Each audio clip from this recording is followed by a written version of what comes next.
ខ្ញុំនឹងនាំបងប្អូនអរគ្នាទៅលេងសហគមន៍មួយដែលជាតំបន់អេកូទេសចរណ៍ហើយមានភ្ញៀវទៅលេងច្រើនមែនទែនបើនិយាយពីទីតាំងនៅទីនោះវិញគឺធំទូលាយហើយមានទេសភាពស្អាតមែនទែនយប់ឡើងយើងអាចចាក់មុខចាប់ពងទាបានទៀតផង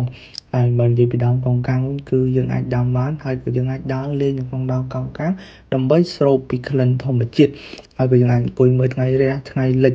បានផងដែរហើយយើងក៏អាចមើលអំពីការនេសាទរបស់ប្រជាជននៅទីនោះចឹងបើចង់ដឹងថានៅណានោះគឺនៅសហគមន៍នេសាទទេសចរកំពង់សាមគ្គីហើយសហគមន៍នេះដែរជាតំបន់អេកូទេសចរមួយដែលមានភ្ញៀវទៅលេងច្រើនបងប្អូនយល់អត់អីទៅដែលជាអេកូទេសចរអេកូទេសចរគឺយើងសំដៅទៅលើដំណើរកម្សាន្តមួយដែលប្រកបទៅដោយទំនួលខុសត្រូវខ្ពស់ទៅលើការអភិវឌ្ឍធនធានធម្មជាតិនិងកិត្តគូរទៅលើផ្នែកសេដ្ឋកិច្ចវប្បធម៌អរិយធម៌និងវប្បធម៌ដែលផ្ដោតទៅលើសហគមន៍នៅទីនោះយើងអាចអង្គុយមើលថ្ងៃលិចថ្ងៃរះបានហើយយើងក៏អាចដើរស្រូបវាក្លិនធម្មជាតិហើយក៏យើងអាចមើលបងនេសាទហើយយើងអាចទិញពួកគាត់បានញ៉ាំស្រស់ៗទៀតផងដែរបើនិយាយពីការចូលសាក់នៅវិញគឺផ្ទះមួយ$12ហើយកញ្ចុះមួយ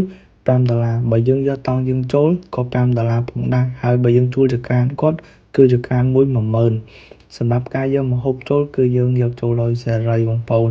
ចឹងនៅទីនោះគឺពិតជាល្អមែនទែនបើបងប្អូនណាមានបំណងចង់ឆ្លោះមកគៀគឺត្រូវត្រៀមពិលខ្លួនឯងសហគមន៍ក៏គាត់មានពិលមានស្នោឲ្យដែរប៉ុន្តែពិលគាត់អត់សូវភ្លឺទេបើសិនជាយើងមានពិលខ្លួនឯងហើយភ្លឺខ្លាំងវាពិតជាងាយស្រួលក្នុងការដែលយើងឆ្លោះឃើញលឿនបងប្អូនហ្នឹងហើយសម្រាប់ការដែលយើងជួលពិលឲ្យស្នោពិលមួយ5000ស្នោមួយ5000យើងអាចជួលពួកគាត់បានពួកគាត់មានហ្នឹងហើយតែបើភ្ញៀវច្រើនក៏គាត់អត់ដែរអញ្ចឹងបើសិនជាយើងអាចត្រៀមពិលខ្លួនឯងបានពិតជាល្អមែនទែនមួយទៀតបងប្អូននៅពេលដែលយើងដើរលេងតំបន់អញ្ចឹងសូមកុំឲ្យបងប្អូនចាក់បាសលឺដើម្បីកុំឲ្យរំខានដល់បងប្អូនអ្នកជិតខាងហើយសូមវេចខ្ចប់សម្រាមដាក់ឲ្យបានត្រឹមត្រូវកុំបោះចោលទៅក្នុងសមុទ្រជៀសវាងការបំផ្លាញបរិស្ថាន